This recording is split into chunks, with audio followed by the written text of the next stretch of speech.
शिपूरा नाम का एक गांव था। उस गांव में कुआं ना होने की वजह से सभी गांव वाले नदी से ही पानी लाया करते थे। एक दिन गांव की एक औरत निर्मला नदी के किनारे बैठकर कपड़े धो रही थी। तभी उसे नदी से डरावनी आवाज सुनाई दी। कौन है यहाँ जो मुझे डरा रहा है? अरे कौन है यहाँ?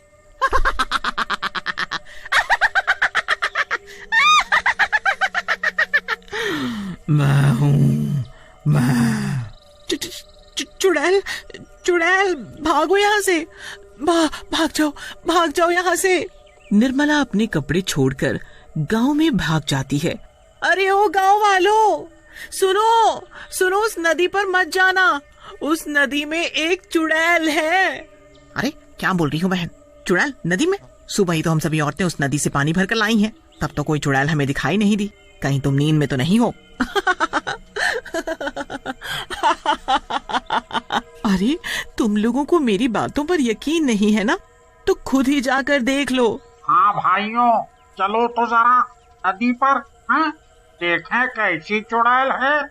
सभी गांव वाले नदी पर जाते हैं, पर वहाँ कोई चुड़ैल नहीं दिखती।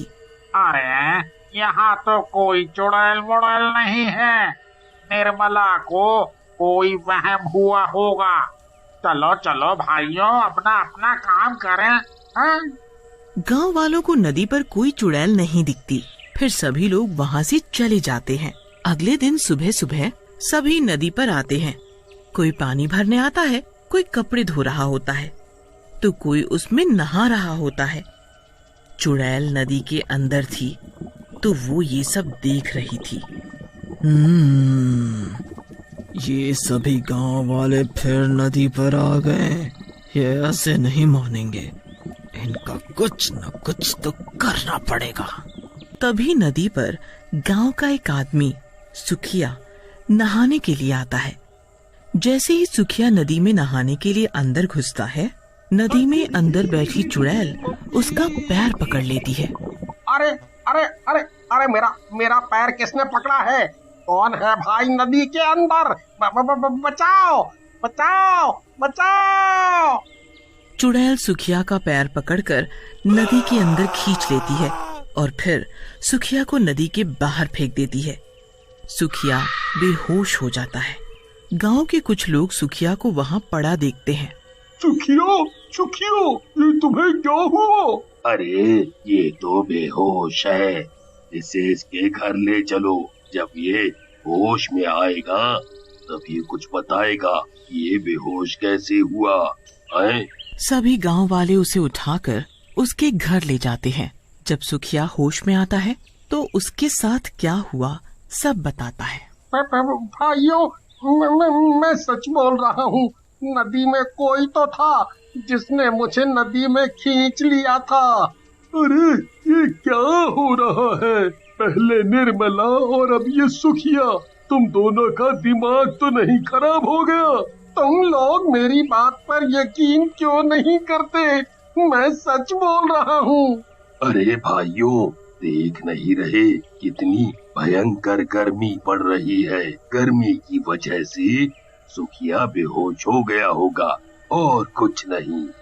हाँ, तुम सही बोल रहे हो। ये सुखिया तो कुछ भी बोले जा रहा है। फिर सभी गांव वाले वहां से चले जाते हैं। कोई भी सुखिया की बातों पर यकीन नहीं करता। फिर भी सभी लोग नदी पर जाते, वो भी वहीं कपड़े धोने लगती हैं। तभी उस चुड़ैल की भयानक आवाज आती है और सभी औरतें वहां से भाग जाती हैं। ये लोग नहीं मानेंगे, इनका कुछ तो करना होगा। हाँ। नदी पर जो कचरा पड़ा होता है, वो कचरा उठाकर आधी रात को चुड़ैल गांव वालों के घर पर फेंक आती है। अरे सत्यानाश हो उसका, जिसने मेरे घर पर ये कूड़ा फेंका। अरे कोई है? मेरे घर पे कूड़ा किसने फेंक दिया? देखो जी, किसी ने हमारे घर पर इतना सारा कचरा फेंक दिया है, भला बताओ। ये सब देखकर पारो और मुरली गांव वालों से लड़ने लगते हैं। वो चुड़ैल फिर से आधी रात को नदी से निकलकर गांव में आती है और अब की नदी से ढेर सारी कीचड़ उठाकर शंकर के घर पर फेंक कर चली जाती है। सुबह होते ही रानी, ये अजीब सी बदबू कहाँ से आ रही है? हाँ जी, बदबू तो मुझे भी आ रही है। ये बदबू शायद बाहर से आ रही हो। दोनों बाहर जाकर देखते हैं तो उनके घर पर ढेर सारी कीचड़ पड़ी होती है। ए, ये कीचड़ किसने डाला मेरे घर पर? इसकी इतनी हिम्मत! ओए, क्या हुआ शंकर भाई, क्यों शोर मचा रहे हो? ए, अरे भाई, जरा यहाँ देखो, किसी ने मेरे घर पर ये कीचड़ डाल दिया है। पता नहीं कौन है वो। अगर पता चल गया ना, छोड़ूंगा नहीं उसे। हाँ। शांत रहो शंकर भाई, किसी ने तुम्हारे साथ मजाक किया होगा। कोई बात नहीं, अभी तो मैं चुप हूँ, पर अगली बार ऐसा कुछ हुआ ना तो उसे छोड़ूंगा नहीं। हाँ। सभी गांव वाले वहाँ से चले जाते हैं। जब रात को सभी गांव वाले सो जाते हैं तो नदी वाली चुड़ैल फिर से गांव में आती है। जब वो चुड़ैल कूड़ा उठाकर लोगों के घरों पर फेंक रही होती है, तभी गांव का एक आदमी किशन लाल अपने घर की खिड़की से उस चुड़ैल को कूड़ा फेंकते हुए देख लेता है। हमारे गांव में चुड़ैल, पर ये चुड़ैल यहाँ क्या कर रही है? अच्छा, अब पता चला, ये चुड़ैल ही थी जो सभी के घरों पर कूड़ा कचरा डाल जाती है। सुबह होते ही ये बात गांव वालों को बतानी पड़ेगी। भूरा के घर पर चुड़ैल कूड़ा डाल कर गई तो वो भूरा सभी गांव वालों से लड़ रहा होता है। हद हो गई अब तो। ये रोज रोज कौन कूड़ा कचरा डाल जाता है, कभी किसी के घर तो कभी किसी के। आज उसने मेरे घर पर कूड़ा डाला, उसकी इतनी हिम्मत, एक बार हाथ लग जाए छोड़ूंगा नहीं उसे। हाँ। किशन लाल ने रात में चुड़ैल को देखा था, तभी वो वहाँ आ जाता है। रुको रुको रुको, तुम सभी लोग लड़ना बंद करो। तुम सभी के घरों पर कूड़ा अपने गांव में किसी ने भी नहीं डाला। ये क्या बोल रहे हो तुम? मेरे घर पर किसी ने भी कूड़ा नहीं फेंका तो किसने फेंका? जल्दी बताओ, जल्दी। हाँ हाँ, बताता हूँ। पहले तुम सब सरपंच जी के घर चलो, वहीं बताऊंगा सब। फिर सभी मिलकर सरपंच जी के घर जाते हैं। क्या बात है, तुम सभी लोग एक साथ यहाँ? सरपंच जी, बात ही कुछ ऐसी है कि सभी को यहाँ आना पड़ा। हाँ हाँ, बोलो ना। सरपंच जी, हमारे गांव में चुड़ैल है जो उस नदी के अंदर से आई थी। देखा, मैंने सच बोला था ना, उस नदी में चुड़ैल ही थी जिसे मैंने देखा था। इसका मतलब जब मैं नदी में नहाने गया था तो उसी चुड़ैल ने मेरे पैर पकड़े होंगे और मैं बेहोश हो गया था। हाँ हाँ, तुम सभी सही हो। उस नदी में एक चुड़ैल रहती है, मैंने खुद उसे देखा है गांव में। गांव में? हमें तो कभी कोई चुड़ैल दिखाई नहीं दी। किशन लाल सभी गांव वालों को बताता है। आधी रात को जब मैं पानी पीने के लिए उठा तो मेरी नजर खिड़की के बाहर गई तो देखा एक चुड़ैल सभी के घरों पर कूड़ा फैला रही थी। और तो और गांव में भी चारों तरफ कूड़ा ही कूड़ा फैला दिया। जब वो कूड़ा फैला कर जाने लगी तो मैंने उसका पीछा किया और वो चुड़ैल नदी के अंदर चली गई। पर मेरी समझ में ये नहीं आ रहा कि वो चुड़ैल ऐसा क्यों कर रही है। अब नदी पर जाना खतरे से खाली नहीं है। सरपंच जी, अगर हम लोग नदी पर नहीं जाएंगे तो पिएंगे क्या? और बाकी घर का सारा काम भी तो पानी से होता है, खाना बनाना, नहाना, कपड़े सभी। हाँ सरपंच जी, शंकर सही बोल रहा है। हमारे घर की औरतें नदी पर कैसे जाएंगी? और तो और पूरे गांव में एक भी कुआं नहीं है। अगर कुआं होता तो इतनी परेशानी नहीं होती। ये तो बहुत बड़ी समस्या है। मैं सोच रहा था कि किसी तांत्रिक बाबा को बुलाया जाए गांव में, वो ही कुछ कर सकते हैं। अब सभी गांव वाले सरपंच की बात मान लेते हैं और सरपंच जी एक तांत्रिक बाबा को बुलाकर सारी बात बताते हैं। अच्छा, इसलिए तुमने मुझे यहाँ बुलाया। तुम चिंता मत करो, हम सब ठीक कर देंगे। अगर चाहते हो कि वो चुड़ैल नदी छोड़कर भाग जाए।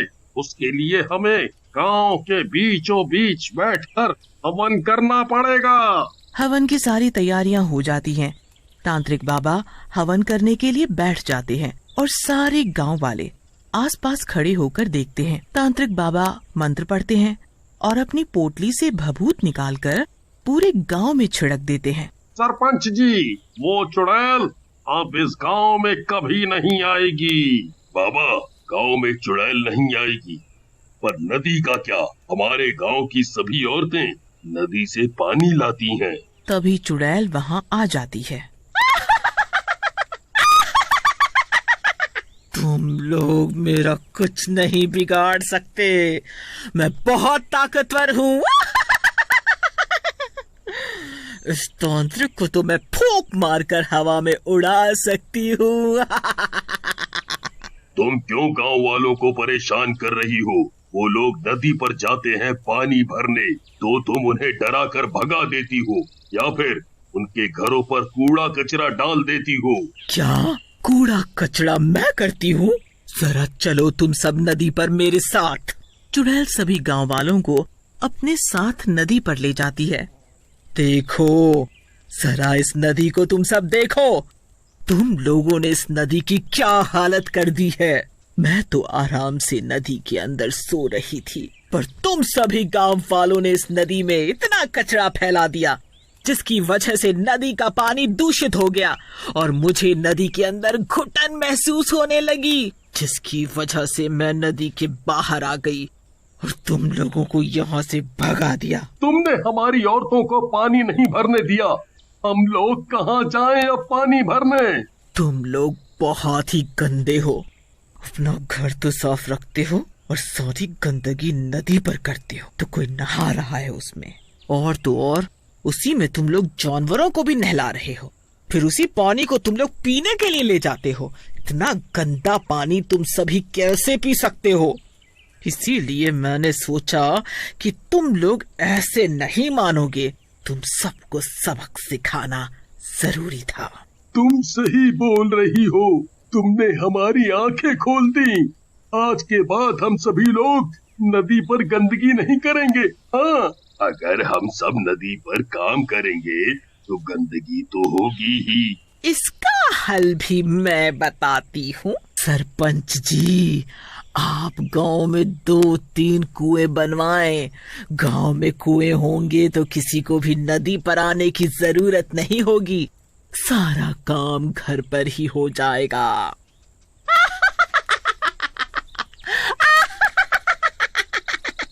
तुमने सही कहा, मैं कुएं जरूर बनवाऊंगा। तुम्हारा बहुत बहुत शुक्रिया। और चुड़ैल वहाँ से हमेशा हमेशा के लिए चली जाती है।